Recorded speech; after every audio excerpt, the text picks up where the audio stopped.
Yeah, come and take a look at the snow. Bright white as far as your eyesight goes. Come and take a look at the fields of snow. I'll just get my coat, then we're good to go. Come and take a look at the lake. Let's have a quick skate before it gets late. Come and take a look at the frozen lake. Put your clothes on, mate, don't make that mistake. Greetings, holiday shoppers. There are now 228 shopping days left until Christmas, and I believe you know what that means. That means it's time for another episode of Christmas Creeps, your one-stop shop for holiday madness and TV shows and movies and all that good stuff all year round. Hi, my name is Joseph Wade. I will be your host for this evening. Here with me tonight are my co-hosts, Johnny Five, the human robot. Hey. What's going on, John? I don't know. I should have done something interesting, so something interesting to talk about here. I guess so, but I mean, waking up from a nap will have to do. And Mr. Bradford is here as well. Brad? I'm glad you didn't die, Joe. I'm glad you weren't one of the dyers. That makes two of us, Brad. Yeah, because then I'd have to edit the podcast or something, man. Yeah, then where the hell would we be? I don't know. It'd be a freak show, that's for sure. But yeah, we haven't spoken in a while. It's been almost 2 months since we've done this thing. And all I can say is I got COVID and whoops-a-doodle. Boy, are your arms tired. You ain't kidding. Those were like the two, I'm not going to say they were the two worst weeks of my life, but they were the 2 weeks of my life where I felt the smallest I've ever been. Like I couldn't barely get off the couch before I felt like I had to sit back down on the couch. I went to get the mail one day. I made it to the mailbox, and like 2 steps back up the driveway, I'd nearly passed out. Oh goodness. It was a rough time, and I don't recommend it. But we're not here to talk about all that today. I'm honestly like sick of talking about it. So let's move on and let's get back to business. We haven't talked about a Christmas movie in almost 2 months, and I'm like having a panic attack about it, honestly. Like I want to get back into the groove so bad. So here's the fun thing, dear listeners. We had a movie planned before all of this, and Joseph and I watched it 2 months ago, and John watched it tonight. Joe and I did not re-watch it. Maybe you should have. Maybe we should have. I actually took notes. I'm one of those weird people who takes notes when he watches movies. I looked back at my notes to try and refresh my memory, and I kid you not. It's like, you remember that Seinfeld episode where Jerry writes a joke in the middle of the night and he can't decipher it? It's kind of like that. Like I'm looking at 2 pages of like flaming globes. Like I have no idea what this movie is. I think I remember. The movie tonight, we are discussing 2019's Let It Snow. This is a direct-to-Netflix feature film based on a novel co-written by, is it John or Hank Green? One of the Greens. John Green. John Green, okay. Are those the Property Brothers? I think, maybe? What? I mean, they probably own lots of property, but I don't know if they're the Property Brothers. Oh, no, they're the Vlog Brothers. I was just being stupid, but they actually are the fucking Vlog Brothers. Gross. Oh, whoops. These words mean nothing to me. If you were like 5 years younger, you would know exactly what we're talking about. And even we don't know what we're talking about. What are the Vlog Brothers? They're these 2 brothers that have a channel called Vlog Brothers on YouTube. They started back when you didn't have to have a fucking actual premise, you know? So... Okay, so it's basically the Pauls, but also not the Paul. The Pauls, but not the Pauls, basically. They're in their 40s, so... Oh, God. So they're like the Krasenstein brothers, but they have a blog, huh? Basically? I mean, and that they're brothers, yeah. Okay, they started doing vlogs on YouTube in 2007. That was back when you didn't have to have a fucking premise. Whenever you hear a podcast that started in 2006, 2008, it's not about anything. They got in on the ground floor where they didn't have to have a fucking premise. Okay. And they rode that train into the station and they're still popular? Basically. Okay. So, yeah, tonight on the show, we're going to talk about Let It Snow. But the thing is, yeah, Brad and I'm assuming, only barely remember what this is about. And Jonathan literally just watched this movie. So In so much as there is anything to remember, let's put it that way. Let's be honest. True, but also, I mean, I feel like there's really only one way for me to start to just get my brain back into that headspace, and let's do it, baby. There you go. Can check. This is a Wicked Weed Pernicious India Pale Ale. Ooh. I am not an IPA guy by any means, but this is an exceedingly drinkable beer, and that is the douchiest thing I've ever said. Drinkability.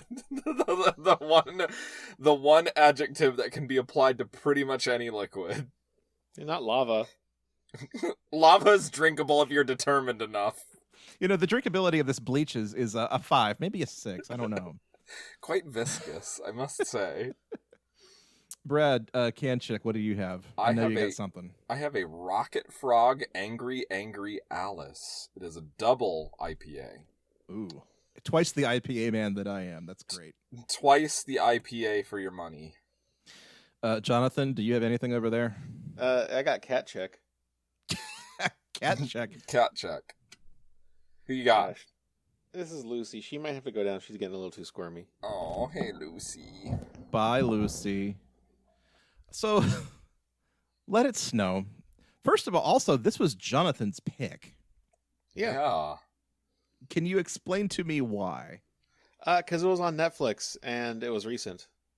And the fact that it was short had nothing to do with it? 90 minutes is the length a comedy should be. Okay. And this was a romantic comedy. Okay, well, that's actually a good end to talk about this movie. 90 minutes is the length a comedy should be, like you just said. Do you feel like this movie uses those 90 minutes well? I mean, the worst thing I'll say about this movie is how it ends. Based on my knowledge of The Fault in Our Stars, somebody dies. No, based on the fact that it's a teen romantic comedy set at Christmas that is trying really hard to be Love Actually, you know how it ends. Yeah, but all of the things you just said, all of the boxes that you just checked, the next box down has to be somebody dies, right? Yeah, sure. So what we're saying is that no, nobody dies in this movie, but that blows my mind. There's a dying mom alert. What siren you got for that? Yeah, that's true. I didn't think about that. Yeah, there is that, and that is one of the few cogent notes that I took. I put like 3 alarm emojis and wrote, "This character's mom is sick," and so the place we have to start, I guess, there's a metric shit ton of characters in this movie. Yeah, this movie was originally 3 different stories put in like an anthology book. But we have 4 here. I think there's an A plot, a B plot, a C plot, and a D plot. And a C- plot. I mean, they're all D- plots in my opinion, but... Well, there's 3 primary plots, but then there's like little secondary runners that kind of course throughout the film. All right. The strange thing is, one of the books in the book is the secondary plot. Like, one of the main plots is basically created from whole cloth. So we got... I don't remember a single character's name if you put a gun to my head. A plot is... We have the girl who's got accepted into her dream college, but her mom is dying, and she meets a famous singer, and played by Spider-Man. Yeah, all right. Let's. Okay, so you're talking about the character's name is Julie. She's played by Isabella Merced, who was Dora the Explorer. The famous singer is Stewart, played by Shameik Moore, Spider-Man. Wait, Miles Morales. Was she the voice of Dora the Explorer, or she did the live action? No, one? She did the live action movie. Okay, go on. And the voice of Miles Morales. Yes. Then they end up meeting on a train, and they have their story. One of the other competing stories are this couple of total friends who aren't totally going to end up making out at the end. Oh, right. Yeah, I totally forgot about this one. Tobin and Angie. Angie, aka the Duke, is Kiernan Shipka, who is Sabrina the Teenage Witch. Yes, I remember that now. And Mitchell Hope, what the fuck has he been in? What the fuck is The Descendants? Because he's apparently King Ben in The Descendants. I thought it was like a Disney version of that Alexander Payne movie, but apparently it's not. It's like a Disney Channel movie about like the children of a bunch of Disney villains. Yeah. And That they made sounds like 2 or right. 3 sequels to it for some reason. So basically, this is the teen movie version of Smash Brothers. Everyone is here. Yeah. This is Netflix Smash Brothers. And then a third side story is Addie and Dory's friendship, and Addie is played by Odeya Rush, She's the one who's worried about her boyfriend or whatever. yes, Yeah, I remember that. she was in like Lady Bird and some shit like that. And then Liv Hewson is Dory, who Has her own plot about the cheerleader. I remember this. Yes. Dory. Okay, so Dory is working at like an off-brand Waffle House. Yeah. That's missing the W, so they call it the Awful Hut, Of course. of course. And she has a major crush on a cheerleader named, remind me. Oh, she doesn't even have a crush. They like, She didn't carry. Yeah. Well, Well, Anna Akana from YouTube. Yeah, who, if you look up her IMDb page, it lists her as she's credited as a writer on Ant-Man, but if you look down, no, she's not a writer on Ant-Man. She plays a writer in Ant-Man. Which is a little bit important different. distinction. Yes, I was very impressed for a brief moment. I mean, I'm still impressed. Yeah. She was an Ant-Man. So, But you so know. I think what we're getting at here is a lot of these people are like, oh yeah, I've seen them in other Netflix thing, or yeah, I've seen them in other thing. Like Right. it's a lot of This a is lot the teen drama who's who of Yeah. Christmas movies. and then Joan Cusack is there. And then we got the other plot is the fella who's trying to make it big as a DJ. Yes, Right. It's what's his Keon, played name? by Jacob Batalon, AKA Keon. the best subplot in the movie. who is Ned from the MCU Spider-Man shit. Yes. So we got lots of Spider-Man connections going on here. This is like this is where the whole Marvel multiverse like intersects is in this movie. You Yes. don't actually find that out if you watch the MCU, but if you branch out, it's there. If So- you really want to look for it. So like I said, this really is like a Love Actually for teens thing, because you have Julie who's trying to like figure out how to deal with her mom stuff, and then she runs into Stuart who's just trying to figure out himself, basically. Yeah. Addie and Dory are friends. Addie is kind of ruining the friendship a little bit by being absolutely obsessed with what her boyfriend is doing at all hours. He's a shitty boyfriend, let's get that straight, but like she's also completely obsessed with like, why haven't you I've texted you 30 times in the past 5 minutes, why have you not texted me back? And as I remember, as it turns out, he's basically in the process of ghosting her, and she hasn't figured it out yet. Yeah, pretty much. Yeah. And all of these plots intersect at the off-brand Waffle House because I mean, course they got to they go do. somewhere. Yes. You got to go somewhere. Actually, that's a plot point. Is that the train that Spider-Man and Dora the Explorer are on like breaks down or just plain stops? It sounds like you're describing one of those off-brand YouTube videos. Yeah, So Pink the Spider-Man Joker and Elsa comes up. Yeah. Pink Spider-Man, Blue Dora's stopped train 2019. Oh. The train stops, and it conveniently stops like right in front of this awful Waffle House. So they go there, and he's like constantly obsessed with not being noticed by quote unquote fans.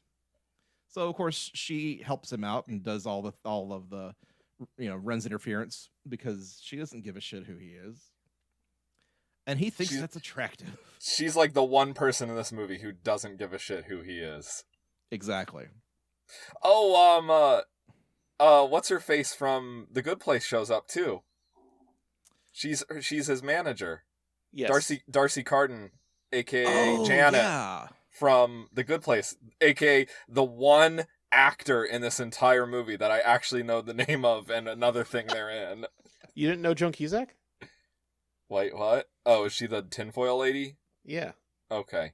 I couldn't name a thing she's in, and I couldn't name her name on site, so no. Well, that answers that. I'm not exaggerating when I say that she's the only person that I know in this movie. No, I believe it. Brad is a huge Good Place fan. If there's two things I know about Brad, it's that A, he's a huge Good Place fan, and B, he is very bad with celebrity names. Yes. Hey. Hey, Yeah. Hey. Hey. Let It Snow, Klaus, Arthur Christmas, welcome, Joan Cusack. Oh, The Triple Threat Club. Oh my god. I didn't even think about that. Dang. That's amazing. Congratulations. Congrats. Please accept this award in the form of a half-eaten bag of Doritos and also 3 copies of Christmas Vacation 2 on DVD. Hey, you guys want to hear a topical joke? We should have saved it to the end and built up to it and then not given it to him. Okay. It's an Oscar joke. Don't worry about it.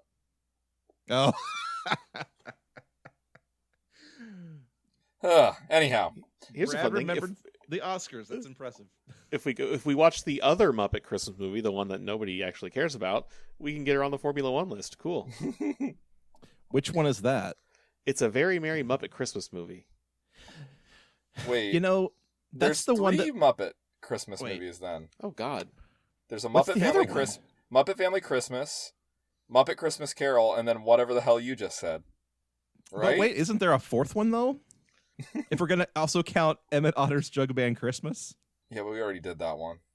So, Okay. So All right, it's fine. dead to us. No, I'm just It no longer exists. We have like 0 object permanence for Christmas movies. Once we've done it, it's gone. It has left the known universe as far as we're concerned, except when it comes to the matter of the Triple Threat Club. yes. So where were we? We were congratulating Joan Cusack on her induction into the Triple Threat Club. Okay, here's the biggest problem. Because this movie is like a Love Actually thing where there's 3 plots that keep weaving in and out. It's kind of hard to keep track of them all at once because they, in fact, do keep weaving in and out. But also, like, just by the virtue of the fact that we've told you the character names and who they are and what they're doing together, we've basically told you the plot. Because you know how all of these end. Yeah, there are no surprises. Yeah, Julie is trying to decide whether she needs to stay with her sick mom or go to Columbia, which she's been accepted to. Stuart helps her decide that she needs to like follow her dreams and shit. Actually, he tells her to talk to her mom, and her mom says, "What the fuck? Go to Columbia, dumbass." Yeah, really. Dory ends up finally going up to the cheerleader and being like, "Hey, yo, are we gonna do more makeouts or what? Like, what the fuck?" And so they do more makeouts because The whole she was cheerleading not, squad is super into it. yeah, because she was not out to anybody yet, but then after a while, everyone remembered it was 2019, and who cares? Yeah. Exactly. Yeah. And then Addie realizes that maybe she should. The speech Dory gives her is, maybe you should stop giving a shit about so much about people that obviously don't give a shit about you. Like if Tinfoil he's gonna, lady does that. I She don't- spends a lot of time with the tinfoil lady. yeah, Dory is the one who like gives her like the whole like, this is all the things that you suck about. Like these are why you suck speech, you know. And it's not, the thing is, she's not wrong. It's like, man, if he's gonna ghost you, like, obviously just say, all right, well, fucking have a nice life, dude. Bye. It's Cuba Yeah, for gonna give real. you to your son, by the way. And then then the reason everybody ends up at Waffle House because another character, Keon, was trying to have a party to impress a DJ. He ended up having a cat jump on his desk and then run across and jump down. What the fuck? His Kabong! his parents came back, ruined the party. He ended up going back to work with Billy, who was the best character in the movie. Now explain Billy real quick. When you said Billy, like, I could not remember who it is, but now I know through context. Go on, explain Billy. Billy is the son of Susan Sarandon and Tim Robbins. That does not explain Billy. That's an actor. In the movie, No, in the movie he is. Oh, okay. it's canon. It's Yes. canon now. Billy is the manager, I guess is the best way to put it, at Waffle Town, and the movie doesn't show anybody doing a shitload of drugs, but Billy does a shitload of drugs. Yeah, he's basically a Kevin Smith character Yeah. who's doesn't fallen care- into this film. He doesn't care what happens at the Awful Hut, and apparently nobody else does. And there's only, like, if we don't count Keon's parents, I think the tinfoil lady is the only adult in the entire movie. Yeah, okay. It's That's like a another weird thing. Peanuts Julie- situation. Julie's mom and grandpa. Oh, right. Yeah, Because they that's have another the big thing, talk though. about musicians. I forgot about that. Is that this film is largely devoid of adults because I think all the adults are off doing something else Yeah. Drugs. while the kids They're all having a drug party without their children on We're Christmas gonna Eve. smoke drugs. That's the other thing we haven't even talked about yet, is all of this happens on Christmas Eve, Yeah. which is why we're talking about the movie in the first place. But Oh, also, I guess there's a bunch of adults in the church during the Eve pageant or whatever. Well, okay, yeah. there's adults in this movie, but they're not really characters. No, they're not really. Yeah, they're prop. All of them are props, except for the weird grandpa who is obsessed with the Rolling Stones. That's a cool character, and I like him, and I want to see more films with him in it. I But want to meet that grandpa. I want to meet that grandpa.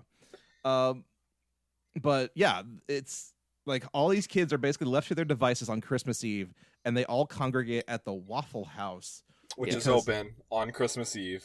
which is open on Christmas Eve because everybody's parents are conspicuously absent. Yeah, it's very weird. Like, this tries to play simultaneously. This town is like a middle of nowhere ass town. I think the zip code they give is actually Decatur, but also think so. it's totally like still a real town that people would live in too. Wait, Decatur?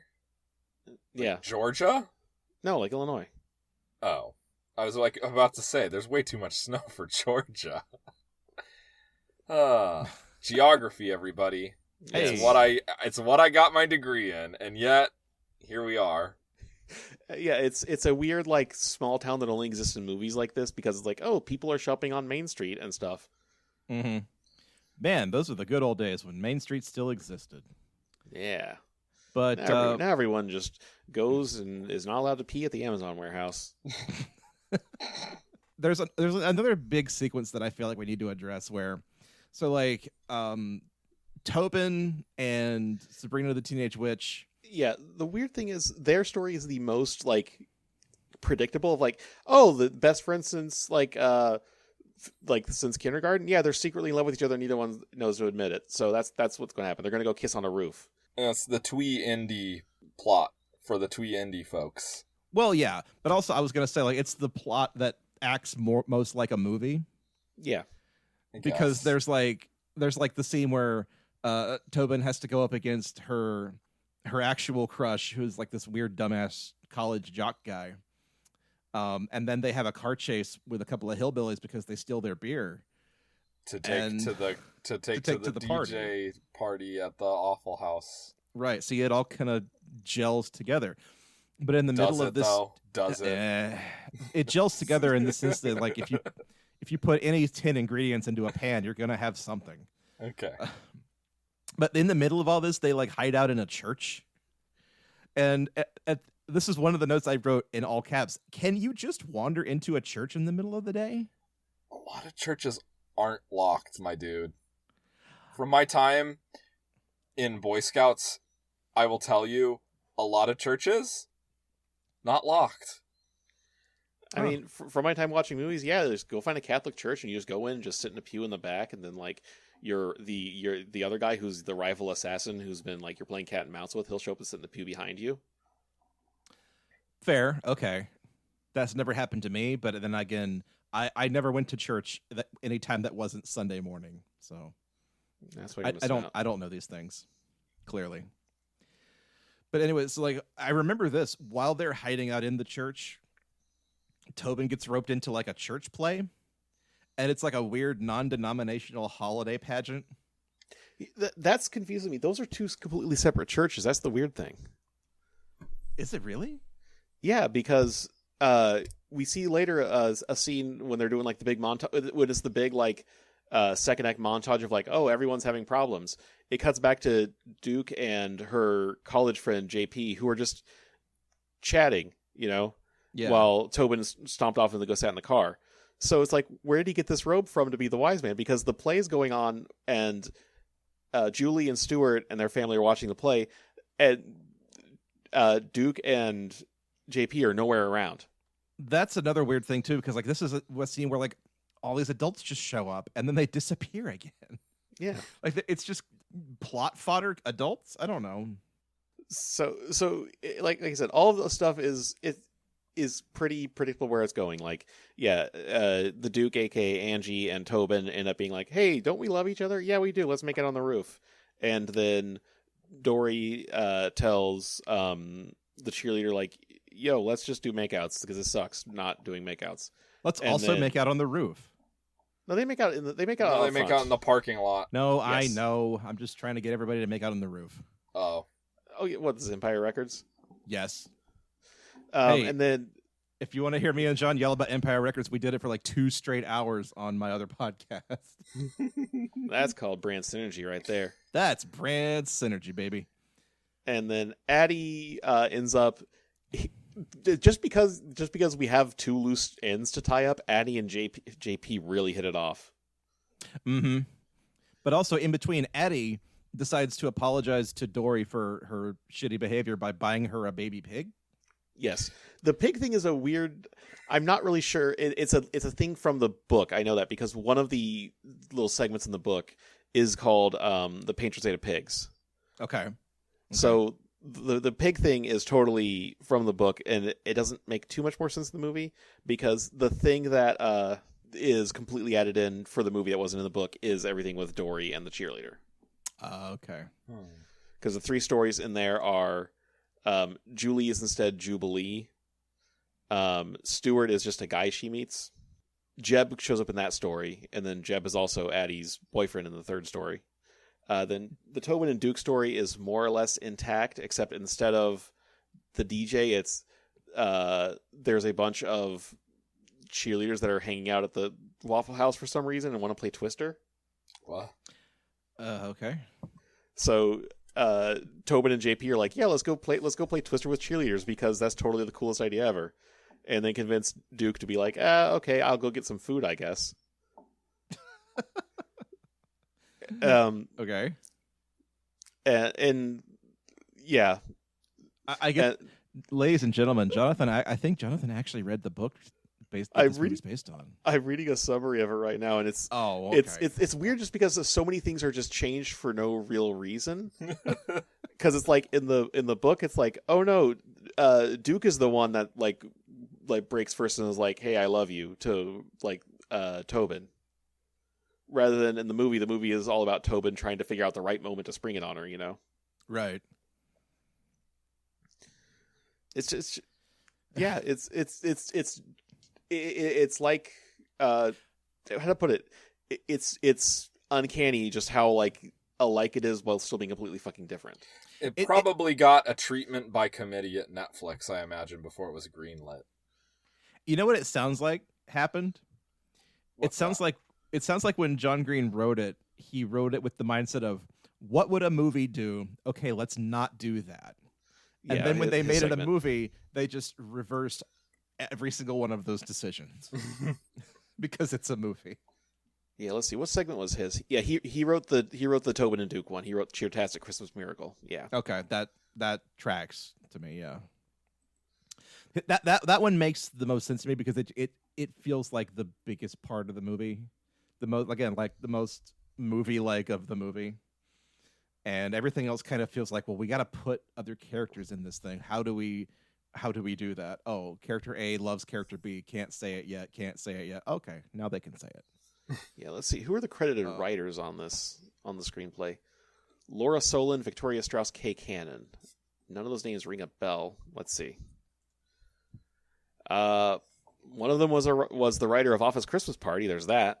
Oh boy. Remember that? Oh dear. I try not to. Another one wrote Finding Dory. Huh. Oh, she's in this movie.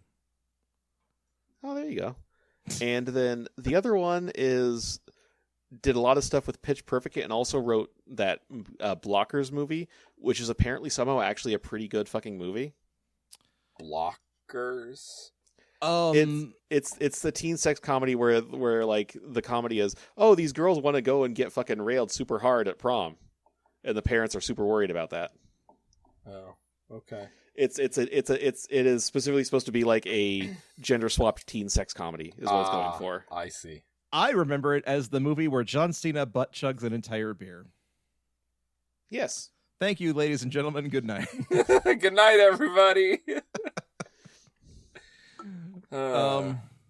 Yeah, I don't have anything to say about any of this because like they're all clearly competent, credited writers. They have pedigrees, yeah. Yeah, exactly. So I'm not saying that any of what happens in the film is wrong or bad or poorly It's just constructed. It's just formulaic. It's a 90-minute movie with 600 plots, so of course everything's going to get flattened out as much as you can flatten it. Let's be very obvious and call a spade and say, this is not for us. Oh, no, not really. 1,000,000%. We are all 15 years too old to be watching this movie. I mean, this is basically Love Actually for teens, and Joan Cusack is there too. Yeah. Oh. Joan Cusack is... See, I'm trying to think of who would the Joan Cusack character be in Love Actually. Who does the Love Actually is all around us speech in Love Actually? Because that's who she is. Oh, is that Bill Nye, the singer, the musician guy? I don't remember, honestly, because that's another thing we've watched like 9 billion years ago. Well, no, I mean, Bill Nye's character is the rock star who like performs the "Love Is All Around Us" song in the movie. I just assume that's him. Here, let me find the. You know what? This is going nowhere. Let's move on. I don't know what to move on to, though. Honestly, like we've basically done it. This is a very open and shut case for a movie for us. Yeah, and yeah, I don't know if that reflects poorly on us because we're. Okay, I'm sorry. Yeah, this is the problem with this movie. It's like, well, it was competently put together. We're not quite the right audience for it, but it still doesn't. It's not like it doesn't work. You know, it's like, it's a fucking like warm, cuddly like blanket of a movie where it's just like you feel good about it because everybody ends up a little happier at the end, basically, and most people learn something about themselves in the process. That sure is a movie. If I had to pick one word to describe this movie, the word would be content. This is content. Post content. And just for a play on words, also content. Like this movie just makes you feel like, that was a couple of notches higher than decent. John? What? Wow. I think you enjoyed this movie more than I thought you would. Or maybe you're just in a really good mood. Maybe you're just in a much better mood than usual. Well, it's one of those things where it's like this movie is kind of just a power fantasy in a way where it's like, no, things actually do work out. Like you tell your friend like, hey, I actually want to bone you. And your friend's like, cool, me too. Why didn't we do this earlier? All right. You know, and you tell your like weird closeted like girl you made out with once like, hey, why don't you stop being fucking closeted? And she's just like, yeah, why am I closeted? That's fucked up. Yeah. Okay. Like everything works out like against odds as well. Like especially with the two guys that have been chasing them around all movie because they stole the cake from their party. When they finally catch up to them, they're just kind of like, dude, that was fucking metal. Let's hang out. Yeah, because they wind up at a party and are suddenly just like, oh, hey, we're at a party. This is awesome. Another party. All right. Oh, yeah, boy. like everything just works out in such a stupid, happy way that it's just like the movie's infectious, basically. Okay. All right. I like that you like it. Let's put it that way. When I say decent, I don't necessarily mean like quality of it. It's just like yeah, that gave me a slightly fuzzy feeling type of thing. You know, it's like this movie wasn't like totally. It didn't lean too hard into saccharine, I guess. It managed to like, I don't know. It manages to be just twee enough without even getting into the fucking soundtrack. Well, that's a whole other story. We don't need to talk about that because, frankly, that's one thing that I did completely forget. I have no comments, nothing to say about the soundtrack. I'd say for the soundtrack, this is kind of in like Nick and Nora's Infinite Playlist territory, where for a specific audience, it's like, holy shit, it's that song. Holy shit, it's that song. And I'm not that audience. Yeah, that's fair. I thought it was okay. I thought the soundtrack was. I think I made a note about it. I thought it was all right. All I do remember is that Shamik Moore does perform one of the songs in the film, like himself. Like the character who plays the singer actually sings a song in the film, and that's perfectly fine. That's good with me. Wow. But also, I guess my last comment here is going to be that, like, if anything, I can say that this movie makes me nostalgic for a time in my life when I would have thought this was like the most important movie ever. Like I can imagine being like 14 or 15 and thinking this is a deep movie. And not that it is or it pretends to be, because it's not, but When you're a teenager, anything can seem deep. Yeah, exactly.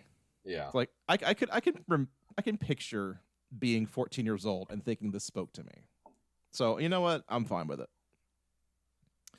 This is a very like open and shut case for us, I think, and that surprises me. It was fine. Okay. Yeah. Open and shut. You're right. Should we go to the crankometer? Let's do it. I mean, there's nothing we have to say. Like, we can't take this to Santa's workshop. We can't like hammer this into some other kind of form. It just, and we're not angry about it either, so we can't do a screed about it. It's fine. The worst thing I can say about the movie is just what I've been saying about it all along. It's Love Actually for kids. Yeah, and you know that's fine. A movie can just be that, and it's okay. So yeah, let's go to the crankometer where we have to rate these films. The crankometer, if you're just joining us, where have you been? A crankometer is an XY axis that we use to rate Christmas movies on two separate scales. The X axis is the Christmas quotient, how Christmassy the film is, and the Y axis is how good the film is, the quality quotient. So, gentle friends, let it snow. How Christmassy is this film? That's the one thing we haven't really touched on yet, is a lot of the Christmas stuff. It doesn't need to be Christmas. It's all right. It's not very Christmassy. It doesn't need to be Christmas. John put it best. This could have happened on Arbor Day, I guess. 0. Like Flag Day. You can find true love on Flag Day. Maybe a 1. I mean, there's like, they try to tie it in it. Yeah, the set dressings they use are very, very nice. Joan Cusack's speech seems a little forced, but it does kind of, yeah. Okay. Yeah.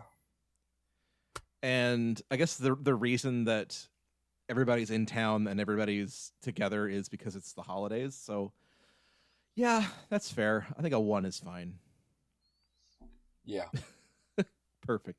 So I think the more interesting variable, though, is the y-axis. How good is Let It Snow, really? I would be comfortable giving it a 1, maybe a 2. That seems low considering everything you just said. I mean, it's absolute fucking fluff of a movie. It was fine while I was watching it. I didn't really get too much of a reaction out of it, other than just like, oh, I'm happy that they didn't do something stupid to this fucking plot. Like, okay, yeah. I mean, it's hard to say that that's the reaction to it. It's just satisfied that the thing that you want to happen in a dumb way happens. Like, oh, good, the two people, those two got together, good. I'm happy that happened rather than some other bullshit, because it's a fucking Fault in Our Stars ass movie.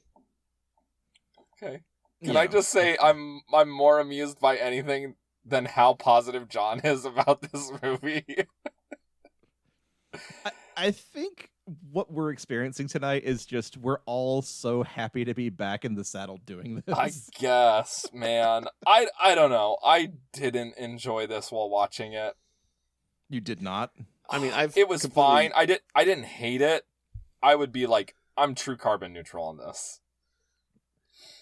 It does nothing for me. Yeah, I'd give it like a 0. This movie has not really, even now it's already slipping away from me. It was pure cotton candy of a movie, basically. Just fluffy and nice, and then kind of forgettable at the end. Yeah. But while you're watching it, it's just like, I'm happy there's not shitty twists.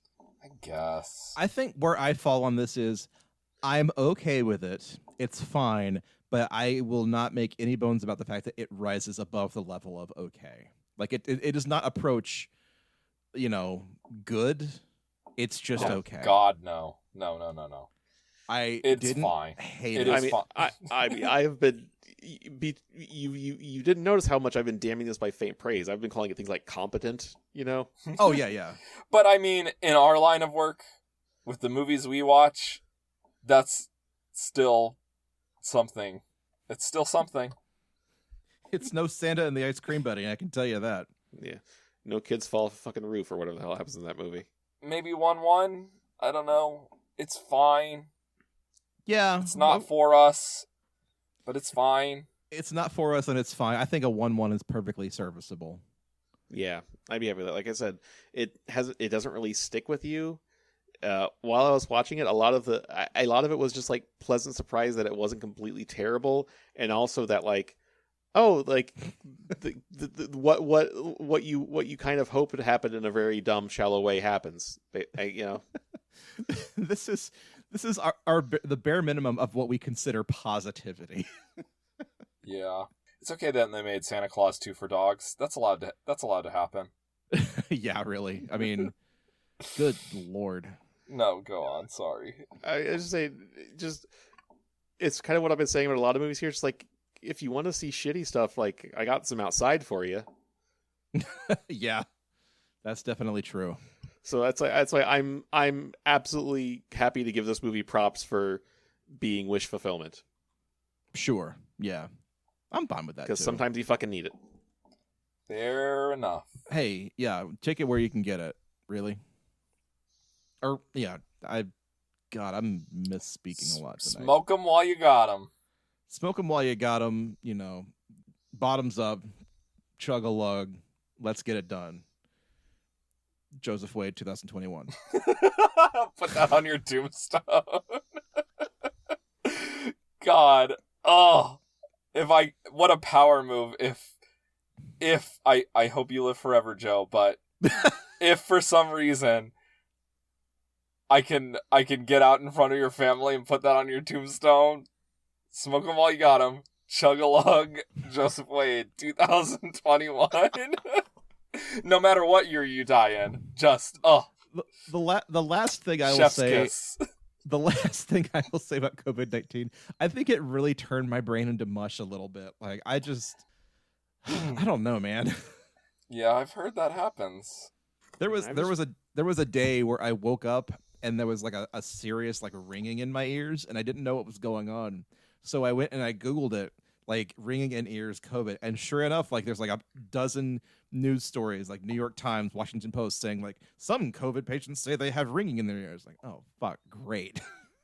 Well, at least Me you didn't too. hit on the first story being the guy that committed suicide because of the COVID tinnitus, so could have been worse. Well, Oof. this is true, and for my part, as soon as I got better, it went away. So there's that. Oh, that's good. So if anybody listening out there, you heard it here first. I have my second shot next week, and I just plan on just being in a Dayquil haze that entire weekend, probably. Oh, I've got mine tomorrow, bud, and let me tell you, it's gonna be a time. I've had mine, and all I can say is when the shot symptoms side effects hit me, it was like I was back in COVID land, baby. Whew. I woke up that morning. I was like, "Oh, welcome back. I know what this is like." Hello, darkness, my old friend. Precisely. I'm going to take a bunch of Dayquil and Red Bull and watch Final Fantasy XIV Fan Fest. Oh boy, What is that? Is that like their big direct or something? It is. Yeah, it's basically their big like announcement thing for the next expansion and all of that shit. Oh, that And- sounds like fun. Because everything has to be exactly on the nose, like the special in-game item they're giving away there is a rideable whale. Brad gets it. And Wonderful. you know what? I got an extra refund back from the government that's enough to buy me and Karen the fucking whale, so let's go. I love it. nice. That's hilarious. That sounds awesome. Can I just point out, it has been roughly, we're coming up on the 50-minute mark, and this is the first Jonathan has mentioned Final Fantasy on this podcast. I was going to mention it beforehand, but I think everyone knows that's what I was doing before I logged in. On the Discord. Like, what the hell else am I doing with my time? But I appreciate the restraint, is all I'm saying. So yeah, a positive one on the crankometer. That's where Let It Snow lands. It's alright if you got a teen in your life. It's fine. I don't know. Maybe let them choose. Maybe they'll choose something better. But if they put this on, whatever. If guys or girls, not gonna discriminate, if your significant other says we should watch this, it's fine. You won't hate it, hopefully. It's gonna be okay. It'll be over in 90 minutes. And incidentally, I asked my girlfriend, Nikki, who her favorite character was in this film, because there's lots to pick from. And this is the last note I wrote. She said, quote, "My favorite character was the Christmas pig." It's pretty good. It's a pretty good pig. And I think that's about as good a review of that film as we could have done in an hour. She just nailed it in one sentence. I'll still stick with Billy. He just exists. Like he was never born. He always was. I do appreciate the fact that Billy is just kind of there as it doesn't really interact with any plot except for maybe he just lubricates all of the other plots where he's just like, yeah, whatever. Yeah, like you can have a rave at the Waffle House. Sure, bring all the beer in. I don't care. Yeah, the only characters he interacts with besides Keon are when he goes up on the roof, and he has like 2 lines to the other characters. Otherwise, he only ever talks to the other Waffle Town workers. Yeah, it's he's a force of nature within the movie, and I appreciate it. He is truly an agent of chaos. My last note that I would like to point out is that Keon's stage name, or is it Keon or is it the DJ that he's trying to attract? The DJ name is DJ K-Star Pow Money. That's him, because the DJ is like but he stylizes it DJ K asterisk dash POW $. Yeah, so you think it'd just be DJ Kapow, but no, it's DJ K-Star Pow Money. I like that joke. That's pretty good. This is going to be a weird poll, but don't judge me. There was a Kesha video a long time ago where she plays laser tag with James Vanderbeek, and he refers to her in that video as K $ha, because at that time she wrote her name with a $, and I always thought that was funny because I'm an idiot. Anyway, so that's Christmas Creeps, everybody. We didn't even talk about when we were doing this episode. We're in the middle of May now, folks. You're in the heart of barbecue season, baby. So it's springtime here in the U.S. You got to get outside, get your grilling on, and cook up some good meats. Have some good beers. Enjoy the spring and summer air, because good Lord, it's been a long time since we've been able to do that. First, go get your fucking shots. Then you can do all that shit. If you don't get your shots, get back in the fucking side, Morlock. I mean, you could do it by yourself. You can do whatever you want to in your own backyard. There's no barbecue like a one-man barbecue. Come on. Actually, it's pretty pathetic, but still. Ain't no party like a one-man party, because I get all the fucking meats. I will give one caveat here. Pursuant to local laws, you can do whatever you want in your own backyard. Well, That's if true. you live in the state of Florida, that's game on, baby. I will not be held legally liable for anything you do. I don't know if we want to call a shot for our next episode, but I'm kind of excited to do another one right away. I want to do it before we relapse and have 2 months off again. Put me in, coach. I'm Reggie to pay. So until then, if you want to yell at us on the internet, you can do that a number of different ways. You can tweet at us at Christmas Creeps. Go to facebook.com/Christmas Creeps and talk to us on there. Email us anything at xmascreeps@gmail.com. And I think that's it. You know what to do. Like and subscribe, all that fun stuff. Is there anything I'm forgetting before we go? Yeah, if you're on the Primal Data Center, sign up for normal raid roulette so I can get these fucking Omega raids done. What? Was that was that English? What just came out of your mouth? Jonathan just peered into his alphabet soup and spoke everything that he just read. Hey, the cool kids know. Good night, everybody. Oh my God. This has been Christmas Creeps. Good night. Oh, the weather outside is frightful, but the fire is so delightful. And since we've no place to go, Let it now! Let it now! Let it now! it doesn't show signs of stopping. And I've brought some corn for popping. The lights are turned way down low. Let it now! Let it now! Let it now!